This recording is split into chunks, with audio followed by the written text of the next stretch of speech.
नमस्कार। आकाशवाणी कटक आंचलिक संवाद पढ़ुछंती सत्यव्रत बेहुरा। राष्ट्रपति द्रौपदी मुर्मू आज ओडिशा गस्तरे आसुछंती। वायुसेनार स्वतंत्र विमान में राष्ट्रपति श्रीमती मुर्मू अपराह 1:30 भुवनेश्वर स्थित विजु पट्टनायक आंतर्जातिक विमान बंदर में पहुंचे। सेठारु हेलिकप्टर राष्ट्रपति कंटिलो अभिमुखे यात्रा करेंगे। राष्ट्रपति श्रीमती मुर्मू नयागढ़ जिलार कंटिलो नीलमाधवଙ୍କୁ दर्शन करने पर कालियापल्लीଠାରେ भारतीय विश्वावसु समाज प्रतिष्ठानर प्रतिष्ठा दिवस उत्सव में मुख्य अतिथि भाव जोगदेवे। ଏହି କାର୍ଯ୍ୟକ୍ରମରେ ରାଜ୍ୟପାଳ ଡକ୍ଟର ହରିବାବୁ କମ୍ଭମପାଟି, ମୁଖ୍ୟମନ୍ତ୍ରୀ ମୋହନ ଚରଣ ମାଝୀ ଓ ବାଚସ୍ପତି ସୁରମା ପାଢ଼ୀ ପ୍ରମୁଖ ଯୋଗଦେବେ। ସନ୍ଧ୍ୟାରେ ଭୁବନେଶ୍ୱର ପ୍ରତ୍ୟାବର୍ତ୍ତନ କରି ଶ୍ରୀମତୀ ମୁର୍ମୁ ରାଜଭବନରେ ରାତ୍ରିଯାପନ କରିବେ। ଆସନ୍ତାକାଲି ବାୟୁସେନା ବିମାନରେ ଦିଲ୍ଲୀ ପ୍ରତ୍ୟାବର୍ତ୍ତନ କରିବାର କାର୍ଯ୍ୟସୂଚୀ ରହିଛି। ମୁଖ୍ୟମନ୍ତ୍ରୀଙ୍କ ଜନଶୁଣାଣି କାର୍ଯ୍ୟକ୍ରମ ଆଜି ବନ୍ଦ ରହିବ। ସପ୍ତଦଶ ବିଧାନସଭାର ତୃତୀୟ ଅଧିବେଶନ ଚାଲିଥିବାରୁ ଭୁବନେଶ୍ୱରସ୍ଥିତ ମୁଖ୍ୟମନ୍ତ୍ରୀଙ୍କ ଅଭିଯୋଗ ପ୍ରକୋଷ୍ଠରେ ଜନ ଅଭିଯୋଗ ଶୁଣାଣି ବନ୍ଦ ରହିବା ନେଇ ସାଧାରଣ ପ୍ରଶାସନ ଓ ସାଧାରଣ ଅଭିଯୋଗ ବିଭାଗ ପକ୍ଷରୁ ସୂଚନା ଦିଆଯାଇଛି। ଗଞ୍ଜାମ ଜିଲ୍ଲାର ଋଷିକୁଲିଆ ମୁହାଣରେ 1 ମାସର ବ୍ୟବଧାନ ପରେ ଅଲିଭ୍ ରିଡ୍ଲେ କଇଁଛଙ୍କ ଦ୍ୱିତୀୟ ପର୍ଯ୍ୟାୟ ଗଣ ଅଣ୍ଡାଦାନ ପ୍ରକ୍ରିୟା ଆରମ୍ଭ ହୋଇଛି।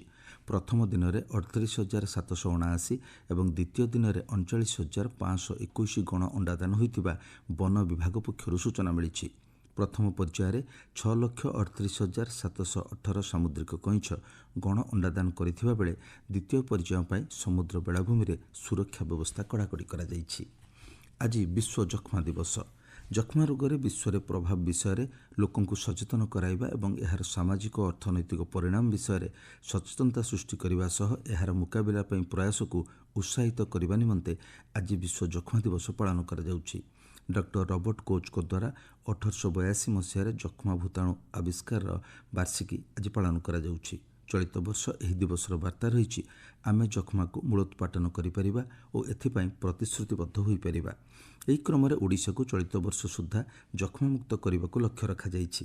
ରାଜ୍ୟର 6,794ଟି ଗ୍ରାମ ପଞ୍ଚାୟତକୁ ଯକ୍ଷ୍ମାମୁକ୍ତ କରିବା ଲାଗି କାର୍ଯ୍ୟକ୍ରମ ଆରମ୍ଭ ହୋଇଛି।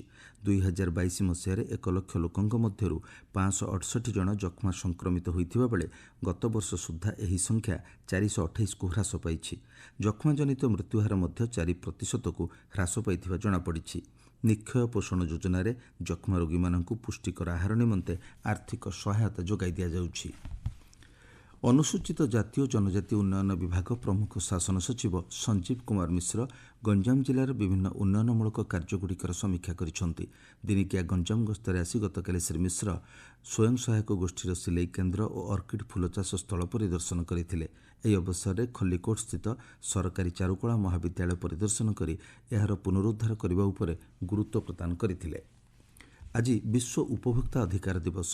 ଉପଭୋକ୍ତାଙ୍କ ପାଇଁ ସ୍ଥାୟୀ ଏବଂ ସୁସ୍ଥ ଜୀବନଶୈଳୀ ଉପଲବ୍ଧ କରାଇବା ପାଇଁ ଜରୁରୀ ଆବଶ୍ୟକତାକୁ ବଜାୟ ରଖିବା ଉଦ୍ଦେଶ୍ୟରେ ବିଶ୍ୱ ଉପଭୋକ୍ତା ଅଧିକାର ଦିବସ ପାଳନ କରାଯାଇଥାଏ।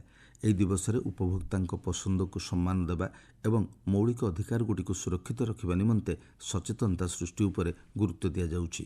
1983 ମସିହାରେ ପ୍ରଥମେ ଏହି ଦିବସ ପାଳନ ଆରମ୍ଭ ହୋଇଥିଲା। ଚଳିତ ବର୍ଷ ଏହି ଦିବସର ବାର୍ତ୍ତା ରହିଛି, ସ୍ଥାୟୀ ଜୀବନଶୈଳୀ କ୍ଷେତ୍ରରେ ନ୍ୟାୟପୂର୍ଣ୍ଣ ପରିବର୍ତ୍ତନ। ଦେଶରେ 2024-25 ଆର୍ଥିକ ବର୍ଷରେ ବିଭିନ୍ନ କେନ୍ଦ୍ରୀୟ ଓ ରାଜ୍ୟସ୍ତରୀୟ ଉପଭୋକ୍ତା ଅଧିକାର ସମ୍ପର୍କିତ ସଂସ୍ଥାଗୁଡ଼ିକୁ ସୁଦୃଢ଼ କରିବା ଲାଗି 32.68 କୋଟିରୁ ଅଧିକ ଟଙ୍କା ବ୍ୟୟବରାଦ କରାଯାଇଥିଲା। ଇ ଦାଖିଲ ପୋର୍ଟାଲ ଜରିଆରେ ଉପଭୋକ୍ତାମାନଙ୍କ ବିଭିନ୍ନ ସମସ୍ୟାର ସମାଧାନ ନିମନ୍ତେ ସରକାରଙ୍କ ପକ୍ଷରୁ ଦୃଢ଼ ପଦକ୍ଷେପ ଗ୍ରହଣ କରାଯାଉଛି। ମୁଖ୍ୟମନ୍ତ୍ରୀ ମୋହନ ଚରଣ ମାଝୀ ଉପଭୋକ୍ତା ସୁରକ୍ଷା ଆନ୍ଦୋଳନକୁ ଅଧିକ ସକ୍ରିୟ କରିବା ଲାଗି ଏହି ଦିବସ ଅବସରରେ ଆହ୍ୱାନ ଦେଇଛନ୍ତି। ଭଦ୍ରକ ଜିଲ୍ଲା ତିହିଡ଼ି ବ୍ଲକର ଚନ୍ଦ୍ରଶେଖର ସହଯୋଗ CRS ସରକାରୀ ହାଇସ୍କୁଲରେ ବରିଷ୍ଠ ନାଗରିକଙ୍କ ଚତୁର୍ଥ ବାର୍ଷିକ ସମାରୋହ ଅନୁଷ୍ଠିତ ହୋଇଯାଇଛି। ଉଚ୍ଚଶିକ୍ଷା ମନ୍ତ୍ରୀ ସୂର୍ଯ୍ୟବଂଶୀ ସୁରଜ ମୁଖ୍ୟ ଅତିଥି ଭାବେ ଯୋଗଦେଇ ବରିଷ୍ଠ ନାଗରିକଙ୍କୁ ସମ୍ବର୍ଦ୍ଧିତ କରିବା ସହ ସେମାନଙ୍କ ପାଇଁ ଉଦ୍ଦିଷ୍ଟ କେନ୍ଦ୍ର ଓ ରାଜ୍ୟ ସରକାରଙ୍କ ବିଭିନ୍ନ ଯୋଜନା ସମ୍ପର୍କରେ ଆଲୋଚନା କରିଥିଲେ। କାଳବୈଶାଖୀ ପ୍ରଭାବରେ ରାଜ୍ୟର ବିଭିନ୍ନ ଜିଲ୍ଲାରେ ବର୍ଷା ହୋଇଯାଇଛି। ଭୁବନେଶ୍ୱର ଆଞ୍ଚଳିକ ପାଣିପାଗ ବିଜ୍ଞାନ କେନ୍ଦ୍ରର ସୂଚନା ଅନୁଯାୟୀ ଆଜି କାଳବୈଶାଖୀ ପ୍ରଭାବରେ କେତେକ ସ୍ଥାନରେ ବର୍ଷା ସମ୍ଭାବନା ରହିଥିବା ବେଳେ ଉପକୂଳବର୍ତ୍ତୀ ଜିଲ୍ଲାଗୁଡ଼ିକ ମଧ୍ୟରେ କିଛି ଅଞ୍ଚଳକୁ ବାଦ୍ ଦେଲେ ଅନ୍ୟ ସ୍ଥାନଗୁଡ଼ିକରେ ପାଗ ଶୁଖିଲା ରହିବ।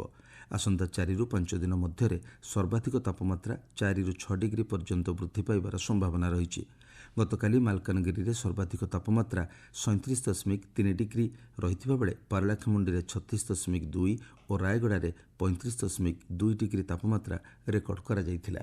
ଆଞ୍ଚଳିକ ସମ୍ବାଦ ବର୍ତ୍ତମାନ ପାଇଁ ଏତିକି। ପରବର୍ତ୍ତୀ ଆଞ୍ଚଳିକ ସମ୍ବାଦ ଶୁଣିପାରିବେ ଅପରାହ୍ନ 2ଟା 32 ମିନିଟ୍ରେ।